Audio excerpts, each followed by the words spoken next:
Yo, what's up, everybody? It's Friday, November 14th. Just got back from Friday night sparring session. I am by far the oldest guy, not in the gym, but the oldest guy who spars by far. I mean, I spar all young guys. And I got to tell you, like, cardio is a big thing.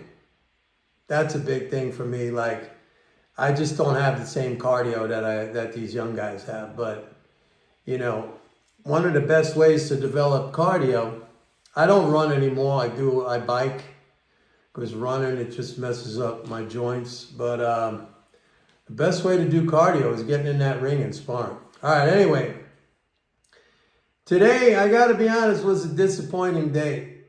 Even though when we opened, like, significantly lower, I sent out an email to my subscribers to buy that dip, and we had a recovery in the NASDAQ. NASDAQ went positive, S&P went positive, although it closed slightly lower. The Dow came off its lows. But it was a disappointing day, I got to be honest, and I was not really expecting that. I was looking for a pretty nice rally, because today was a quarterly interest payment. Actually, I think the quarterly interest payment, somebody told me it actually goes out on Monday the 17th. So here's the thing. The flows are, they're weak. And we dipped down again in the leading flows negative year over year. Not by a lot, 84 million, which is basically, that's like a rounding error. That's just unchanged year over year. But yesterday I said we were up 30 billion. I should have looked, ahead on the 2024 data, just because I would have known. But anyway, I caught that today. So we're down again, negative. We wiped out that year over year positive trend in the leading flows.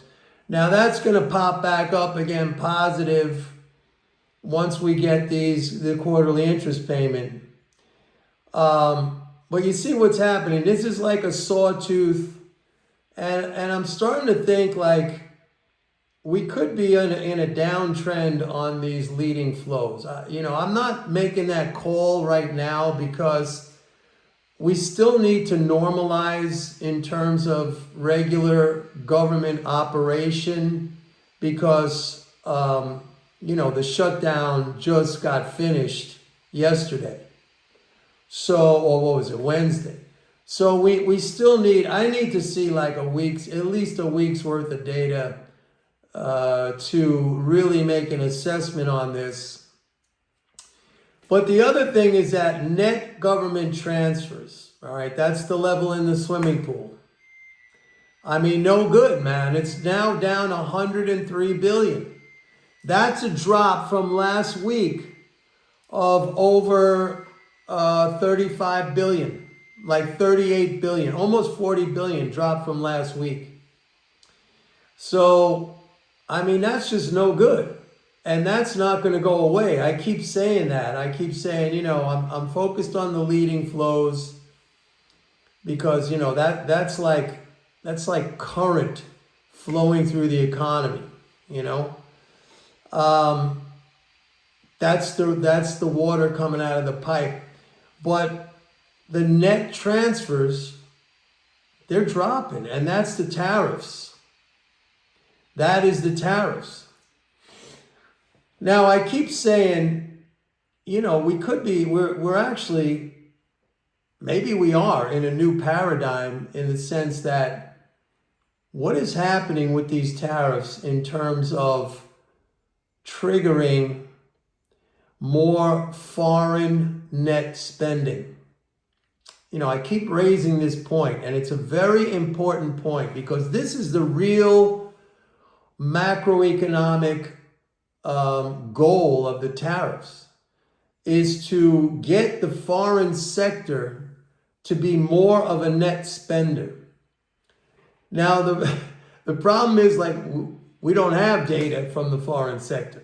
So what kind of barometer can we look at that gives us kind of real-time evidence? Because we could look at the U.S. trade deficit, but that's 2 months behind, and we got to wait every month for that data to come out, and then when it comes out, it's 2 months behind. It's not forward-looking. I mean, we could look at the trend of that, which could give us an indication, but like we want to be on top of it. So I keep saying, like, look at the US dollar. Like, that to me would be a barometer of what is happening with the foreign sector. If we're seeing more foreign sector net spending, because that's what you got to see to offset if the government net spending is going down because of the tariffs, right? Tariffs are a tax. The government is sucking up that money that used to go to the economy. It's sucking it up for itself. That's the drain at the bottom of the swimming pool. Now that drain, which is always there because of regular taxes, employment taxes, individual income taxes, corporation taxes, that drain is always there. But the tariffs have widened that drain. Significantly widen that drain. And the flows coming out of the pipe, they're not really up that much. As a matter of fact, as I just said, they're down year over year. So like, you need something to replace those flows. And that's the foreign sector. So how do we gauge that? I mean, I'm looking at the dollar. The dollar should be a barometer of the level of foreign net spending, right? And the dollar's in kind of an uptrend. It's in a slow, modest uptrend, but it's an uptrend. Now, don't forget, earlier this year, I said that was going to happen. I said it's going to be slow, but it's going to be persistent, and it's going to be one of these things, that creeps along. Nobody's really going to be very confident in a dollar appreciation. As a matter of fact, they'll all be talking about, dumping dollars and all this other stuff. Looking at gold. By the way, gold was down sharply today. Silver was down sharply.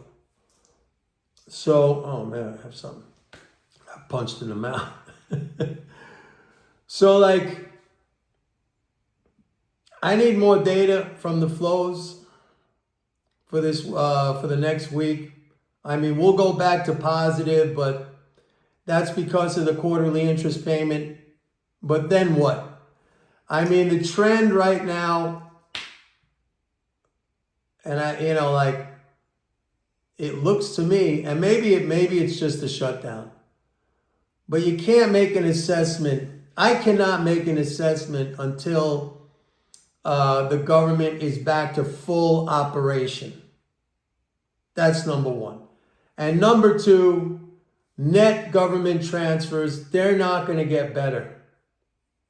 They're not going to get better because that's the tariffs. And so that is definitely a drag on the economy. And like I said, the other part of the puzzle, this whole thing is a puzzle. It's like, you got to figure out all the pieces. The other part of the puzzle is going to be the foreign sector. And when I looked at the Atlanta Fed, they put out GDP now, which is their forecast. By the way, their third quarter forecast, very strong, 4% economic growth, very strong. And in their components, the subcomponents of how they compile that forecast, since August, strong net exports, okay? And net exports are actually always negative, but it's a smaller negative. So a smaller negative is less of a subtraction from GDP. It's like a minus equals a plus, right? If you remember your math.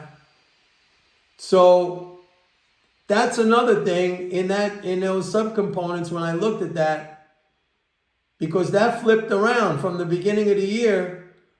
Net exports was a subtraction, and in some cases a significant subtraction from GDP.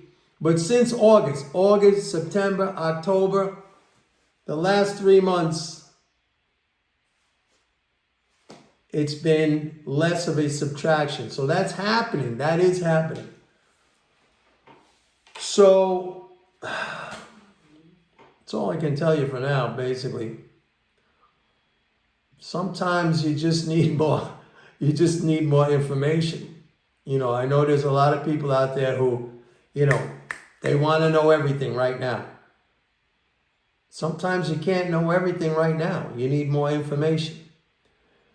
And I'm going to leave you off with that. Friday night, I'm going to go grill a steak and enjoy my Friday night. Anyway, thank you for watching. Please like and subscribe. And don't forget to go to my website, pitbulleconomics.com. Sign up for a 30-day free trial to MMT Trader. There's going to be a lot of stuff developing over the next, few weeks, specifically with flows. And, let's watch that dollar. By the way, that dollar, if the flows are slowing down, a long dollar position might be a very good hedge. The other thing is treasuries. Treasuries are a good, that's bullish. The only problem is right now, you've got all of these Fed members. I talked about this yesterday. You got all of these Fed members coming out with hawkish, we're not going to cut rates and blah, blah, blah. So, that explains what's happening in treasuries. But at the end of the day, it's going to be about economic performance, and it's going to be about inflation. By the way, if the dollar goes up, that will mitigate inflationary pressures. So all this is part of the puzzle. This to me, this is what makes me enjoy this game. It's intellectual. I like that part. Putting all the pieces together. Looking for the evidence. It's intellectual. It's very interesting to me. And when you got all the pieces together, then investing, profiting, making money, it comes pretty easy. Anyway, that's it for today. Thank you for watching and have a nice weekend. Bye.